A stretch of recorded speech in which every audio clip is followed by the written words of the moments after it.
Kita lanjut dengan ictus cordis.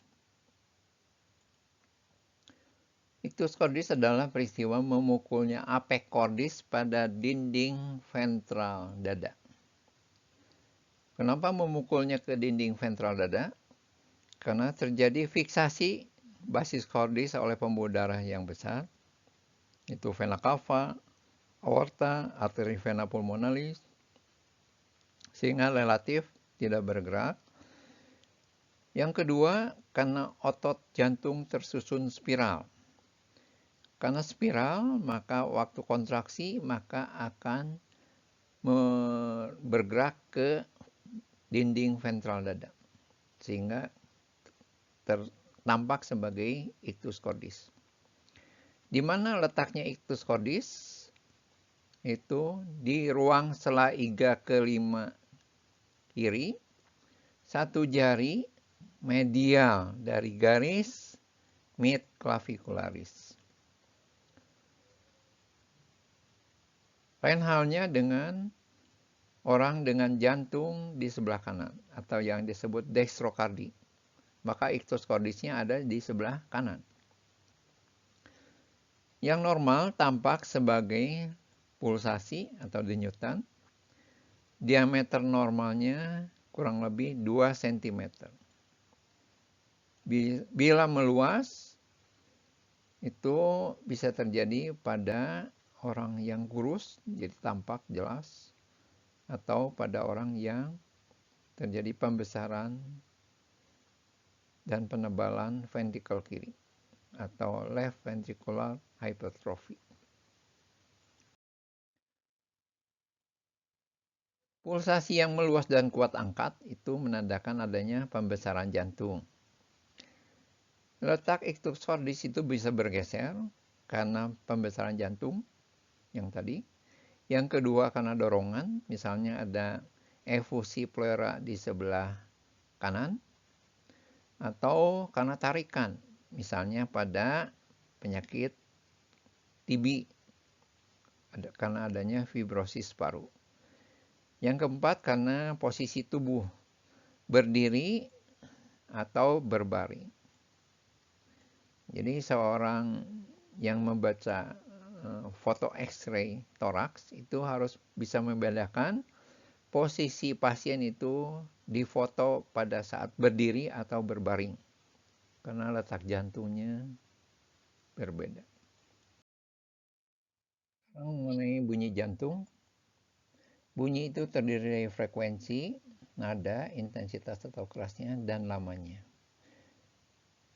Untuk bunyi jantung yang pertama atau first sound itu terjadi karena penutupan katup mitral dan trikuspid. Merupakan bunyi sistolik, tanda mulainya sistol. Nadanya rendah, bunyinya loop. S1 ini bertambah keras dengan meningkatnya kontraksi ventrikel, misalnya pada saat latihan fisik. Bunyi jantung yang kedua atau S2 itu karena menutupnya katup semilunar, aorta, dan pulmonal. Merupakan bunyi diastolik, tanda mulainya diastol. Nadanya lebih tinggi dari S1, bunyinya dub. S2 bertambah keras pada hipertensi sistemik. Karena hipertensi itu tekanan diastolnya juga akan meningkat. Yang biasanya 80 mungkin 100.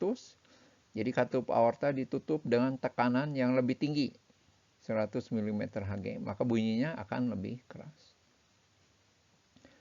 P2 bertambah keras pada hipertensi pulmonal.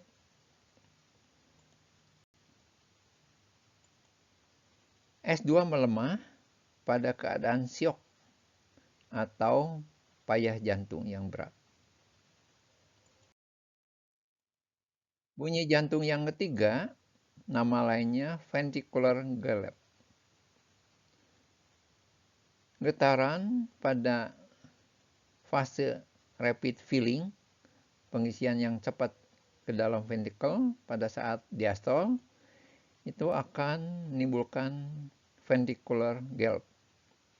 Nadanya rendah, biasanya keadaan normal tidak terdengar.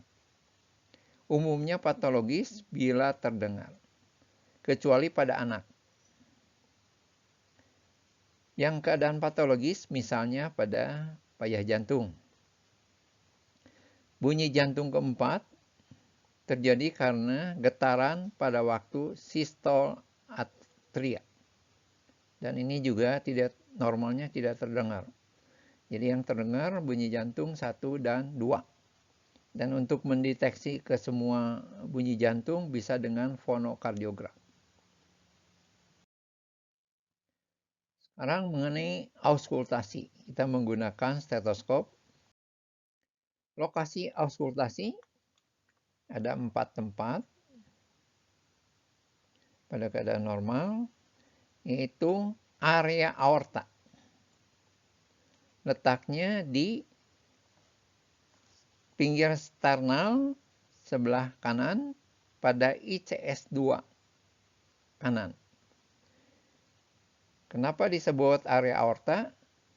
Karena penutupan katup aorta dijalarkan ke atas, seperti anatomi dari aorta.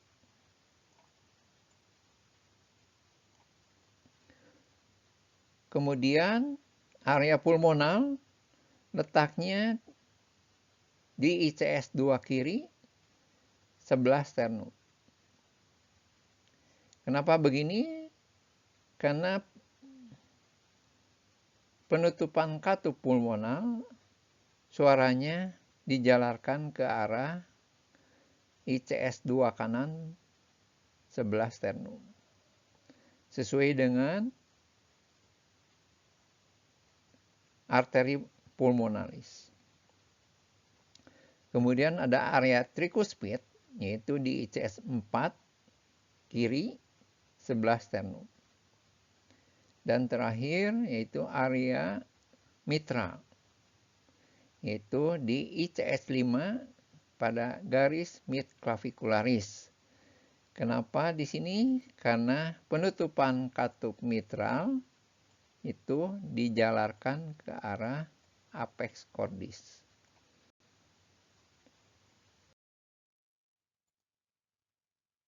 Sekarang mengenai splitting bunyi jantung. Splitting yang normal itu terjadi pada bunyi jantung kedua pada saat inspirasi. Pada saat inspirasi, tekanan intratorakal akan menurun. Akibatnya venous return ke ventrikel kanan akan bertambah. Yang kedua terjadi pooling darah di paru, sehingga venous return ke ventrikel kiri berkurang. Akibatnya, pada saat inspirasi, ventrikel kiri selesai memompakan darah lebih cepat daripada ventrikel kanan. Karena kontraksinya bersamaan kiri dan kanan, tapi karena darah di kanan relatif lebih banyak, sehingga katup pulmonalnya menutup lebih lambat. Itu pada keadaan normal. Pada keadaan right bundle branch block, itu terjadi yang disebut wide splitting. Sedangkan pada left bundle branch block terjadi paradoxical splitting. Kita lihat yang berikut. Pada penderita right bundle branch block, impuls ke ventrikel kiri lebih duluan, yang ke kanan terhalang atau terhambat karena ada blok. Maka ventrikel kiri akan berkontraksi lebih dulu, kemudian diikuti oleh ventrikel kanan. Karena impuls menjalar dari kiri ke kanan. Pada saat ekspirasi, darah yang kembali ke ventrikel kanan dan kiri relatif sama, tetapi ventrikel kiri kontraksi lebih dulu. Akibatnya, katup aorta akan menutup lebih dulu. Baru katup pulmonal. Jadi pada saat ekspirasi terjadi splitting bunyi jantung kedua. Pada saat inspirasi, darah yang kembali ke ventrikel kanan lebih banyak daripada yang ke kiri. Dan ventrikel kiri kontraksi lebih dulu daripada ventrikel kanan. Akibatnya terjadi wide splitting. Splitting yang waktu ekspirasi itu lebih memanjang splittingnya, waktunya. Karena darahnya lebih banyak di ventrikel kiri, kontraksinya lebih lambat. Maka splittingnya akan menjadi lebih lebar. Makanya pada penderita right bundle branch block, baik ekspirasi maupun inspirasi itu terdengar splitting bunyi jantung kedua. Hanya saat inspirasi, splittingnya jadi melebar. Bagaimana dengan left bundle branch block? Impuls akan nyampe di kanan dulu, ventrikel kanan, baru ventrikel kiri. Jadi ventrikel kanan akan berkontraksi lebih dulu, diikuti oleh ventrikel kiri. Pada saat inspirasi, darah yang kembali ke ventrikel kanan lebih banyak daripada ke ventrikel kiri. Padahal ventrikel kanan kontraksi duluan.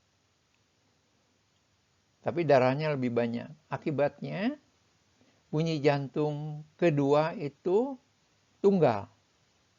Karena penutupan katup aorta dan pulmonal itu bersamaan.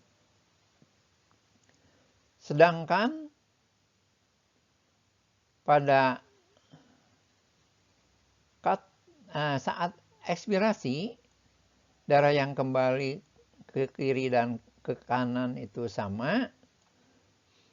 Sedangkan yang kanan kontraksi lebih duluan daripada ventrikel yang kiri. Akibatnya ventrikel kanan lebih dulu selesai memompakan darahnya, sehingga katup pulmonal akan menutup lebih dulu dari katup aorta. Dan terjadilah splitting di mana katup pulmonal lebih dulu dari aorta, dan terjadi pada saat ekspirasi. Ini berlawanan dengan splitting bunyi jantung yang normal. Makanya disebut paradoxical splitting. Sekarang mengenai bising jantung. Bising itu terjadi karena adanya arus turbulen. Pada bising jantung karena perubahan susunan darah atau karena adanya kelainan katup. Bising fungsional misalnya pada anemia yang berat. Jadi katupnya normal tapi darahnya lebih encer dan hal ini akan menimbulkan bising. Seperti kita menuangkan air ke dalam kaleng dibandingkan dengan menuangkan madu ke dalam kaleng, maka pada saat menuangkan air akan terdengar lebih keras bunyinya. Yang kedua, bising organik karena adanya stenosis atau regurgitasi dari katup. Pada pemeriksaan bising jantung harus diperhatikan satu timingnya, apakah ini bising sistolik atau diastolik. Yang kedua, konfigurasi dan lamanya. Konfigurasi maksudnya apakah crescendo atau decrescendo atau diamond shape. Diamond shape. Jadi dari pelan, keras, kemudian pelan lagi. Dan lamanya, apakah di sebagian dari sistol atau seluruh sistol. Kalau seluruh sistol terdengar disebut pansystolic murmur. Kemudian nadanya, apakah low pitch atau medium atau high pitch. Kemudian punktung maksimum, di mana bising tersebut terdengar paling keras, dan radiasi, apakah menjalar misalnya ke aksila pada kelainan katup mitral. Kemudian kelima, tingkat kekerasan atau grading loudness-nya. Ada 6 tingkat. Tingkat 1 atau grade-nya 1/6 itu bisingnya sangat pelan, suasananya harus diam, tidak ada yang berbicara.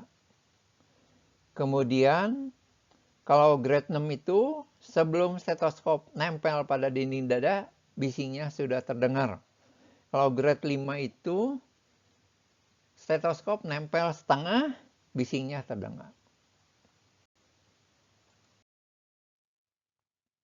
Jadi bising jantung ada yang sistolik, itu pada aorta stenosis, mitral regurgitation, tricuspid regurgitation, atrial septal defect, ventricular septal defect.